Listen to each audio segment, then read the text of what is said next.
All right, episode 2 of the Kingdom Hearts discussion. We finally reached Chain of Memories or Chain of Memories. It kind of doesn't matter. They're both the same game fundamentally. It's just, graphics and console. But the point is, I get to talk about Chain of Memories. And funny enough, Chain of Memories was my first Kingdom Hearts game on a Game Boy.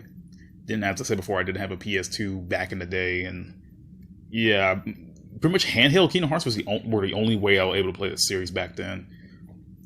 So yeah, Chain of Memories. It's really a hard game to talk about because it's like a 50-50 thing with me. Like, I don't think the game's terrible. People are like, oh, Chain of Memories is the worst game in the series and stuff like that. I personally don't think so.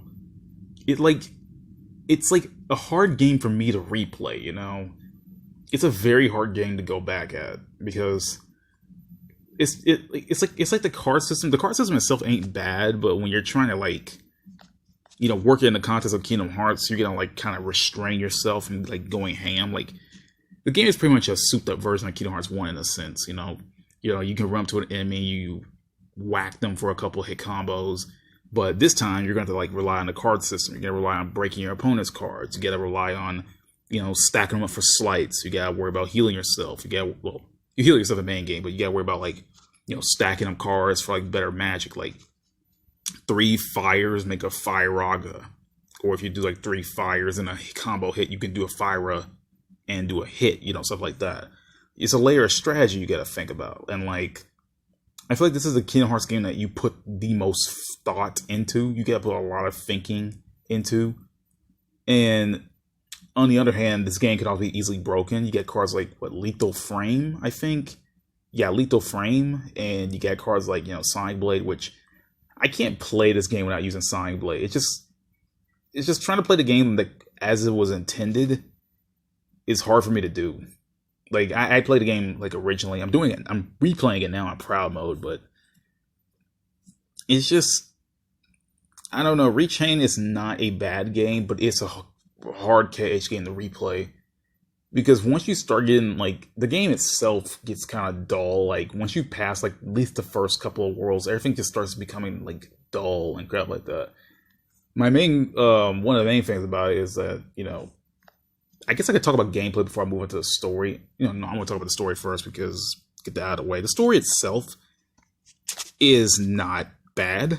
It's kind of weird to talk about, though, because it leads off after Kingdom Hearts 1. Where Sora reaches Castle Oblivion. Once he reaches, Sora, Donald, and Goofy. Once they go into Castle Oblivion, they're told about some black cloaked figures. Okay, look, to lose is to find is to lose. Further you go in, you're gonna lose your memories and junk like that.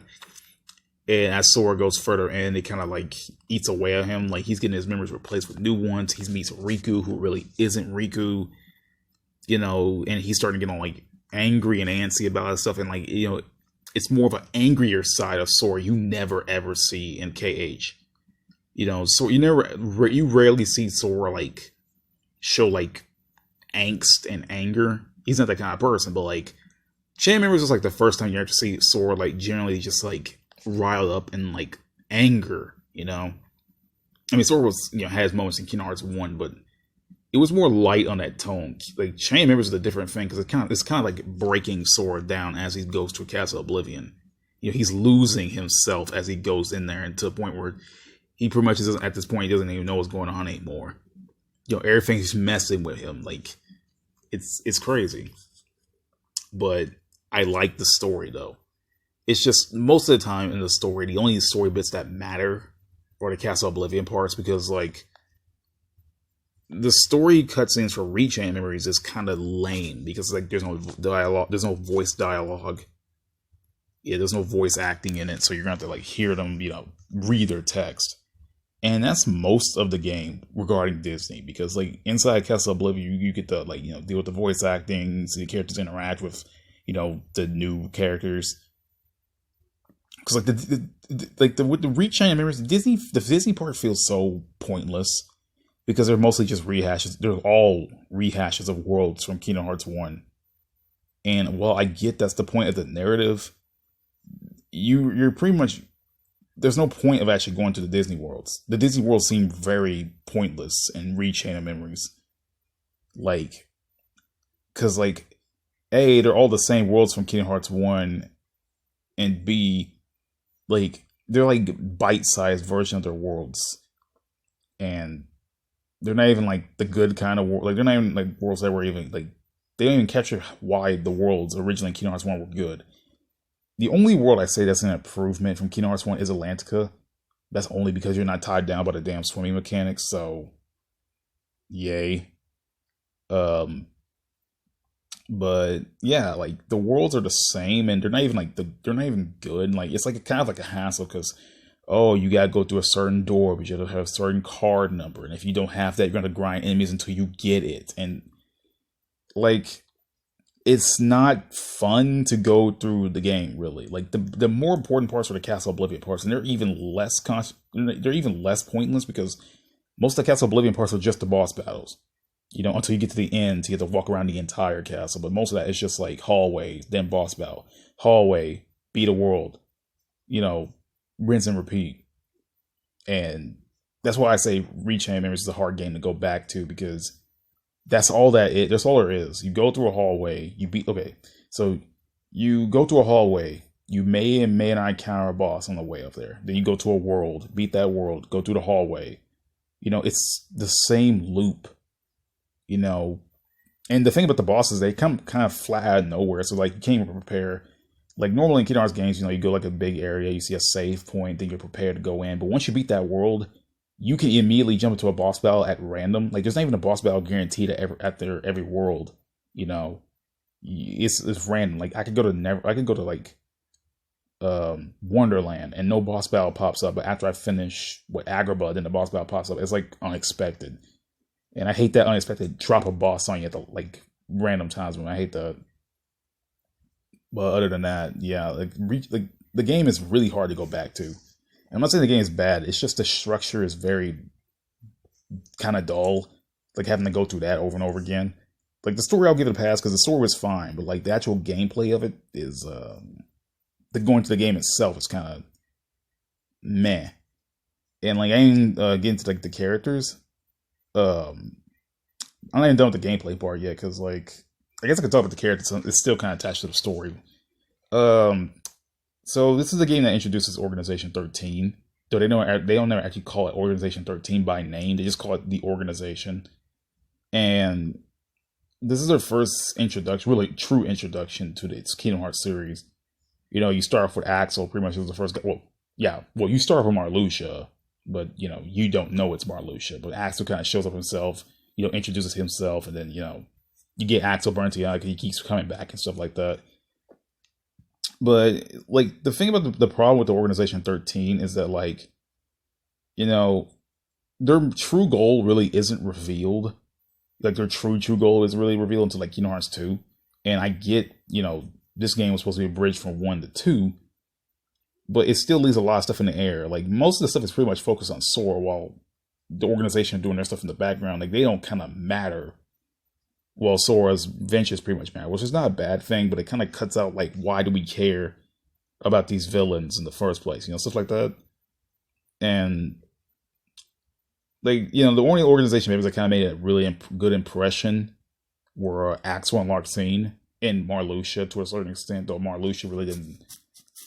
He really doesn't become himself really until like near the end of the game. Like, you know, it's this black hooded figure. He gives you this card. He's telling you all this stuff is happening. But Marluxia, Marluxia's part of all of it. They don't really come out to the end of the game. And it's like you got characters like Lexaeus and Vexen. Vexen does make an impression though. You know, it's I like it. I like when he got killed, you know, by Axel, and it was like, but other than that, the villains really don't do all that much, pretty much. They'll come in, you know, insult Sora, or like scheme in the background and like, oh no, the villain, like, oh, we're gonna do this. Like, we really don't know what they're doing other than saying, oh, we're gonna pretty much take over Castle Oblivion, but they don't like express like, oh, there's actually a leader above them, which is, you know, nice for mystery, but like, it feels like Chain Memories is like the more kind of pointless point of the organization because like we don't give any really big revelations really. Hell, we didn't even know like, you know, leader or like the true goal until Kingdom Hearts 2, and it feels kind of like half the game was like cut out just for 2. And I wonder if like the whole this you know, it just feels weird. It just feels really weird when you think about it in hindsight. But other than that, yeah, I feel like Organization 13, they're fine. Like, they're not the best in this game, at least. Axel and Larxene did a good job because Larxene just, you get more out of her in this game because, you know, she's, you know, dead by KH2. But Axel, I figured Axel, they were going to keep around because, I mean, it was Axel. You know, people like Reno, people like Axel. I mean, shoot, Axel was going to stick around. The fact that Axel managed to stick around all the way to KH3 is a miracle, and beyond that. But yeah, there's the organization, and I already talked about the game. Well, I didn't even talk about the gameplay itself. I did talk about the worlds, but here's the gameplay. The gameplay is really like a mixed bag. You know, you can't really go ham like you could in every other Kingdom Hearts game. You get like think and strategize, which, you know, it makes for a more strategic game. I will say that. But in Kingdom Hearts wise, it kind of limits you. You know, you have to have a certain card. If an enemy has a higher one than you, you're gonna have to like, you know, restock your cards. Eventually, you're gonna get to a hard enough battle where like you gotta constantly reload cards, or if you die, and like it's kind of like I can't say it's not fun because the game has its moments, but the game doesn't really like I don't know how to describe it. It's not a game I can easily go back to and play, you know, because like, you know, once you do Sora stuff, you go through his place. Like, there's some bosses on there that get really unfair because of the card advantage. Like, I forgot which Riku battle it was, but it's like one of the later Riku battles. Like, one of his battles is freaking cheap because most of his cards are already automatically higher level than yours, and he will attack faster than you can load your cards up. Vexen is also one of the worst bosses in that game, dude. Like, Vexen is so annoying. Like, he's ungodly annoying in the game. Like I don't know. I forgot why he's that bad, but I remember dying a lot to Vexen. Vexen is not good to fight. You can have a bunch of fire skills and junk like that, and you can still lose because his attacks do so wicked damage, and sometimes you can't even hit him. Like, sometimes his cards will just be too high, and you won't even have enough good cards by then. It sucks. And the fact that the game kind of relies on random chance. You can't even buy the cards you need. Like, you gotta get lucky and find 9 cards or 8 cards. And you gotta work with what you have. That's probably one of my main problems with this game. Random chance is pretty much the entire game. You know, like you can't buy 9 or 8 cards, or you gotta get lucky and find the cards, and you gotta constantly grind for them. Like, the game can either be easy or really long for you, and it's just not fun to play through because the game mostly is just a grind itself. You gotta grind for your cards for your deck. You gotta grind for the points. Like, even the Moogle points aren't even guaranteed for you. You have to get lucky and get those Moogle points. And if you don't, you're screwed. Like, you have to get lucky to find the damn Moogle points. Like, you can't even you have to you ain't like when you fight Heartless, you don't get no Moogle points. You get you get a room card, you know, and you get 1 room card, and then you gotta get lucky and find like a card with a save point, a card with a Moogle shop, a card with like treasure. Like, it's like pure luck the entire game, and that's why I just can't play it all that much because like I know like my different I can't even get lucky, and like. Ugh.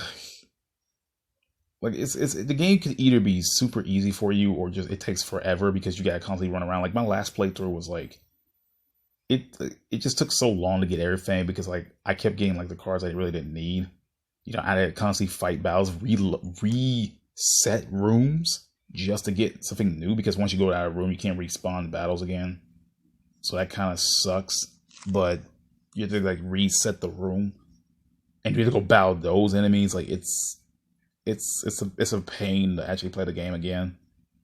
Like, and some of the bosses just like kind of make it worse, man. Like you get like bosses like, as I said before, Vexen. One of Axel's battles is annoying. You got like Captain Hook, which can literally make 0 cards, and he can literally kill you with those 0 cards. Like, ugh. Like, it's so annoying. It's really annoying to actually go through that game like that, because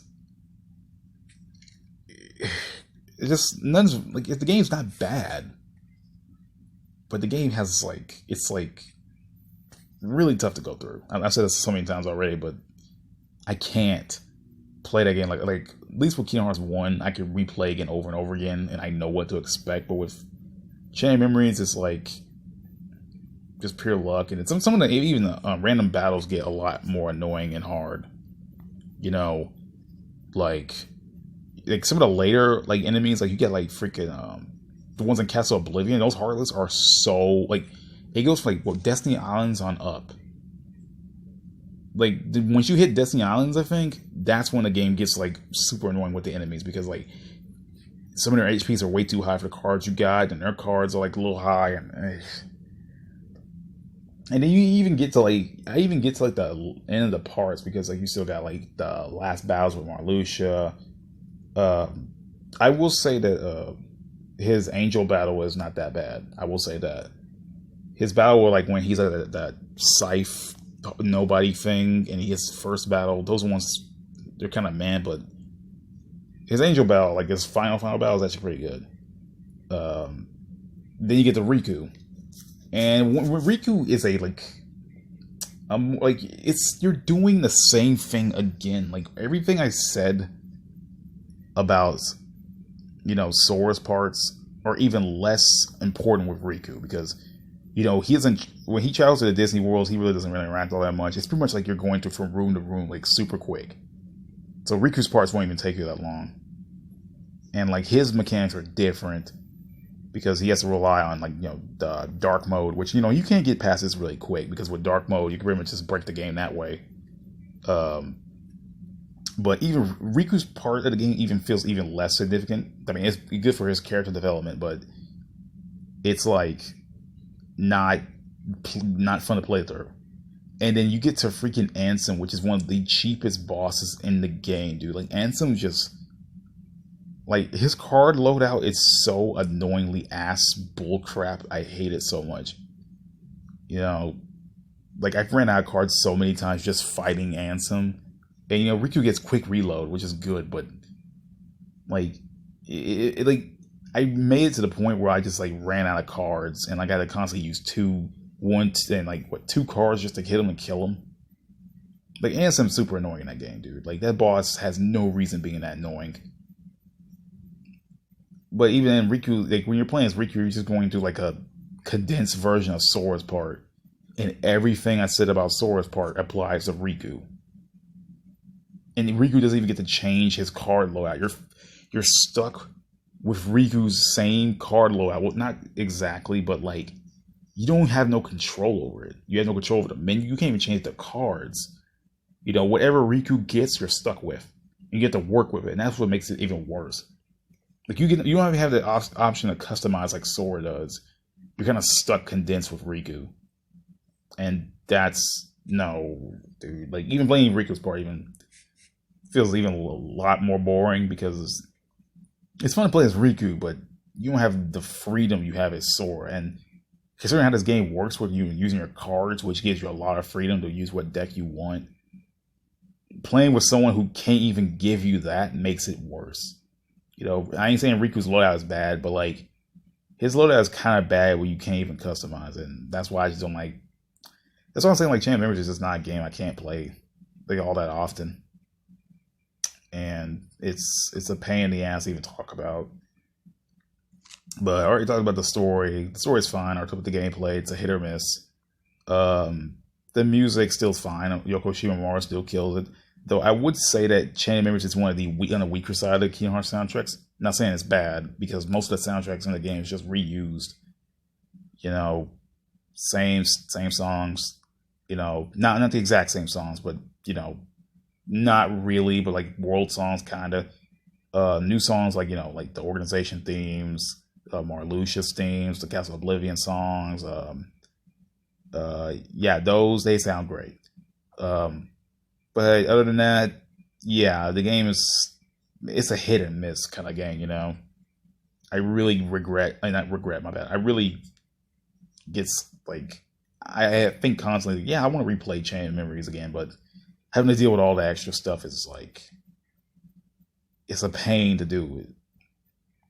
You know, just I would personally just watch the cutscenes. I would say if anyone wants to play Kingdom Hearts, don't skip Chain of Memories, but I'll play it when I feel like I'm in the mood to it, but to play it like and enjoy it, it's something I can't really do. I mean, especially when you just get the card load and spam Sonic Blade, because that was the only way I can actually have fun with the game, just to spam Sonic Blade. Like as you get further in the game, it just gets tiring to play through. Like, the game gets real tiring to go through, and it becomes like a slog to even finish it half the time, man. And once you get to Castle Oblivion, that's where you really feel it set in.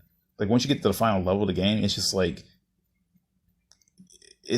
can it be over already, But yeah, I think that's my talk for Chain of Memories. I didn't have much to say on it because there's not much to say about Chain of Memories. Chain of Memories is not a long game. It's actually relatively short.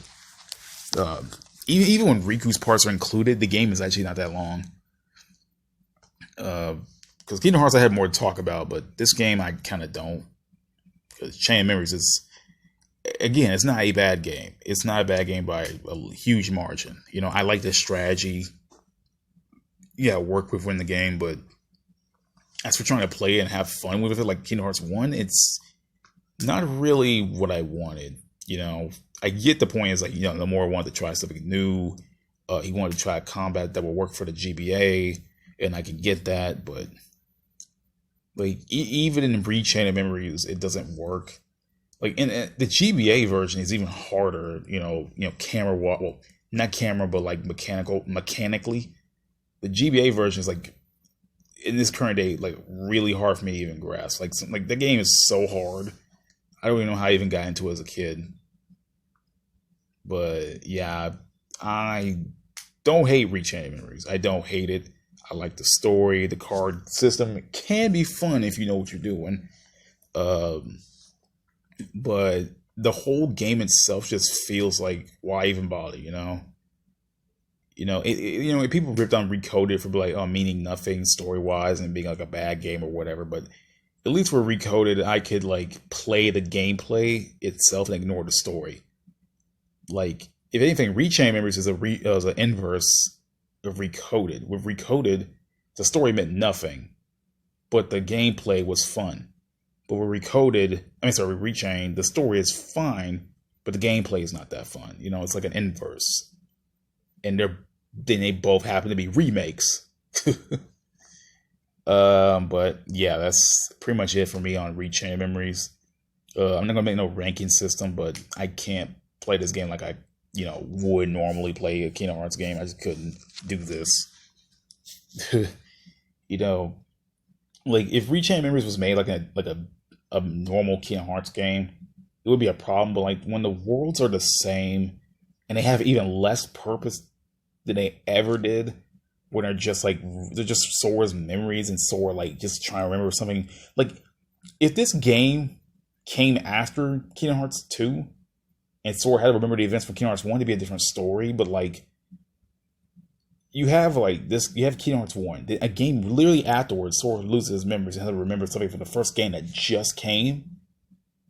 That's kind of a problem, especially for those who are playing the base Chain of Memories. Like Chain of Memories is a different story because that did come after Kingdom Hearts 2 in regard to release wise, but it's just like there's no point.